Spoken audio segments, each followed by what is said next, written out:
Halo, kita berada di hari Sabtu, tepatnya jam 11 lebih sekian menit. Nah, eh, selamat weekend bagi Anda yang sedang berlibur, yang sedang santai bersama keluarga. Ya, selamat menikmati waktu terbaik Anda semua bersama keluarga ataupun orang terdekat Anda. Nah, bagi yang sedang bekerja juga di hari Sabtu ini, selamat bekerja. Semoga pekerjaan Anda membawa keberkahan bagi orang lain dan bagi diri Anda sendiri ya. Ya kurang lebih seperti saya ya, kerja-kerja terus ya. Liburannya kapan ya, entah. Liburannya kapan sampai ini selesai baru kita bisa berlibur.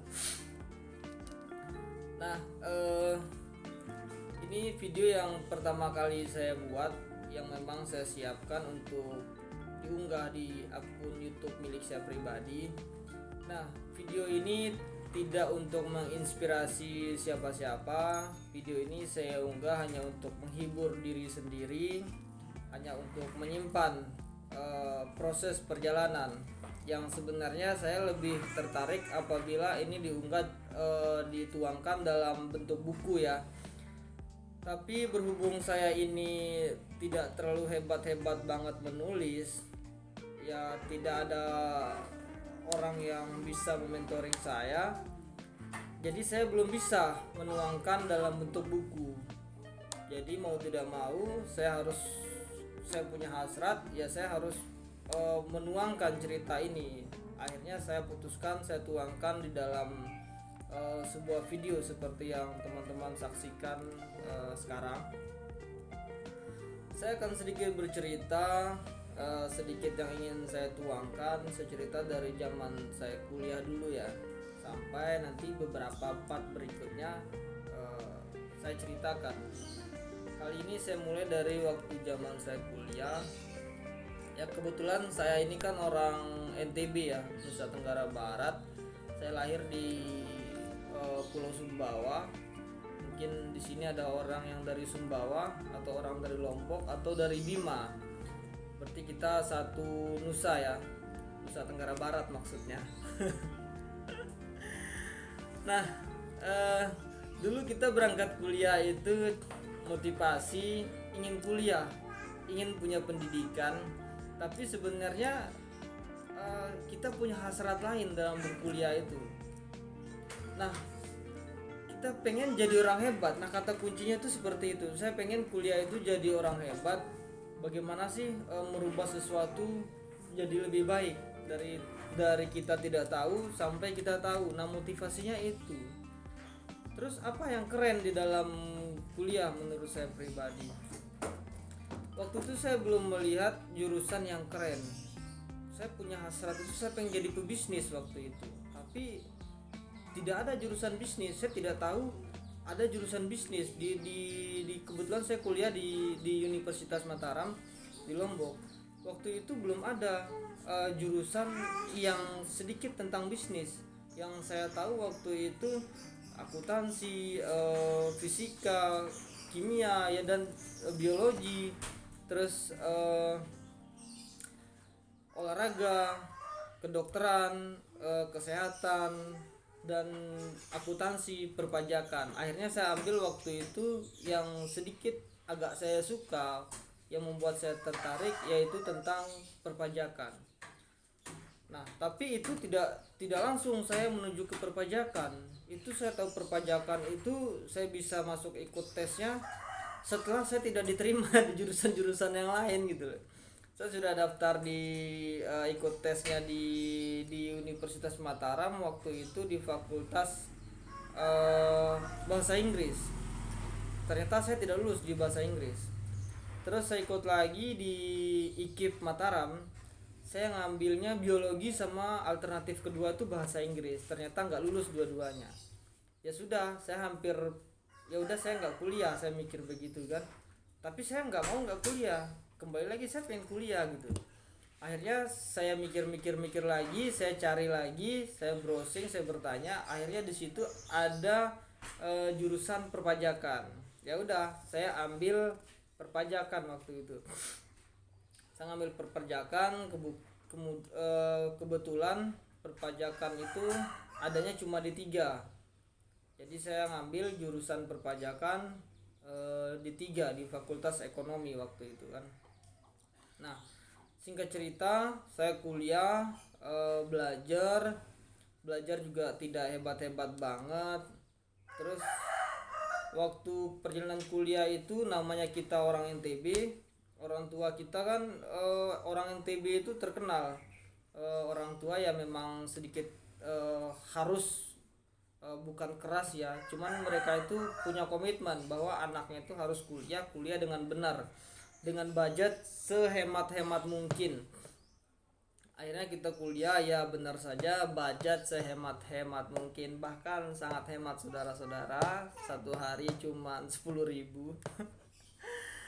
Ya, 10.000 kalau kita pikir gimana cara hidupnya ya, 10.000 sehari. Tapi kita hidup ternyata, ya buktinya saya hidup sampai hari ini, saya hidup dengan budget 10.000 ya. Nah, 10.000 ini waktu itu masih ada makanan atau nasi kita beli di kantin kampus. Nasi itu harganya 2.000. Jadi bensin masih 5.000, berarti masih sisa 3.000 nih. Masih sisa 3.000. Kita alokasikan, kita sisakan untuk makan sore hari. Makan sore hari lagi ya sekitar 2.500 sampai 3.000 lah waktu itu. Ya nasinya ya seadanya kayak gitu kan. Nah, tapi apabila itu bertepatan pas kita ada fotokopi tugas, terus kebetulan bolpen habis atau buku catatan kita habis, ya sudah kita harus beli gitu. Nah, uang 3.000 tadi harus kita manage biar bisa beli buku gitu loh, biar uang jatah untuk besok kita nggak pegang, nggak kita gunakan satu hari ini. Akhirnya kita atur sedemikian rupa bagaimana bisa bertahan hidup di kota orang, bagaimana kita bisa merantau dan menyelesaikan kuliah dengan budget yang memang benar-benar minim, 10.000 satu hari gitu. Ya itu sangat menyedihkan saudara-saudara. Ya menjadikan sebagai perjuangan ya, tapi tetap saja nilainya sangat positif.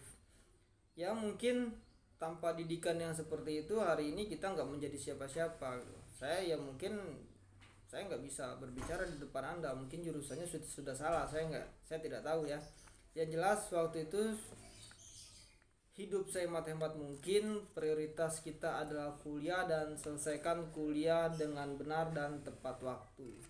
Apabila saya menyelesaikan kuliah saya tidak tepat waktu, ya sudah, biaya tanggung sendiri.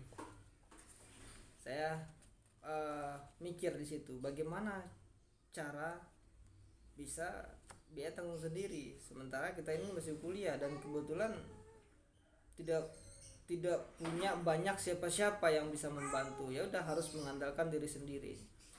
Setelah waktu berjalan begitu panjang, semester 1, semester 2, semester 3, saya mulai berpikir, pas saya ini jauh-jauh dari NTB, ibu saya jauh-jauh dari kampung berangkat kuliah ke Lombok.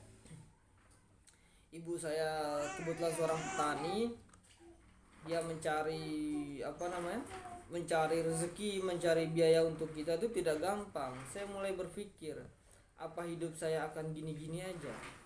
Apa saya kuliah cuma sekedar gaya-gayaan doang? Saya mulai berpikir di situ. Hati saya mulai tidak nyaman dengan pola dan cara saya yang terlalu biasa-biasa waktu itu.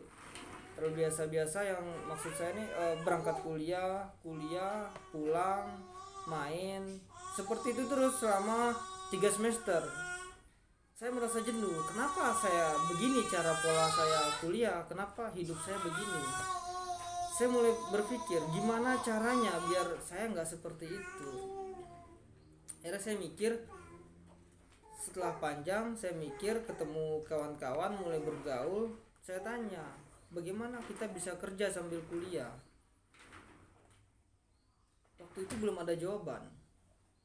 Nah, dari beberapa teman-teman dia menyarankan saya melamar kerja di counter handphone waktu itu. Waktu masih bagus banget counter handphone sama aksesoris di situ kan. Jadi seorang pengusaha, dia bangun usahanya itu di ruko. inventorinya yaitu pernak-pernik handphone, kartu ponsel, kartu memori dan lain-lain, sampai handphone pun tersedia di situ. Nah, kebetulan waktu itu counter itu menjadi ikon di kota Mataram. Saya tertarik untuk bekerja di sana, akhirnya saya ngelamar menunggu kita ngantri sebagai pelamar sekaligus mau diinterview waktu itu kan. Kita nunggu bosnya datang itu sekitar 2 jam 3 jam lah saya tunggu, sementara yang nunggu itu mungkin ada 10 orang bahkan lebih ya. Kebetulan saya berada di antrian ke-7. Nah, sudah lama menunggu, saya duduk mondar-mandir di situ kan. Akhirnya saya dipanggil, urutan ke-7 dipanggil. Di sana saya ngobrol. Dia tanya, saya diinterview kan. Di interview itu dia nanya, ini saya jelaskan poinnya ya. Saya ceritakan poinnya. Profesi kamu apa? Kesibukan kamu selain kamu melamar di sini, selain kamu bekerja di sini, seandainya kamu diterima. Kebetulan saya orang anak kuliah yang polos, saya jawab, saya ini sambil kuliah Pak, saya pengen kerja sambil kuliah biar ada penghasilan. Singkat cerita dia menasihati saya, dia bilang gini, sebaiknya kamu kuliah itu fokus, karena sayang Mas, kerja itu bisa dicari kapan saja, dan di masa depan pun kerja itu akan tetap dicari, kata dia, kapan saja. Tapi kalau kamu kuliah, kamu melewatkan waktu terbaiknya, kamu melewatkan pelajaran kamu sementara kamu harus bayar semester, harus bayar biaya hidup, fokus kamu terpecah di situ. Sayang Mas apabila harus kamu korbankan hanya dengan bekerja yang gajinya nggak seberapa, katanya. Saran saya sebaiknya kamu teruskan kuliah, kerjanya sabar dulu, dinanti-nanti aja dulu sambil mencari mungkin ada yang cocok. Ya, dia menyarankan saya melanjutkan kuliah. Ya sudah, karena saya masih polos mahasiswa waktu itu, akhirnya saya mendengarkan dia sebagai motivasi.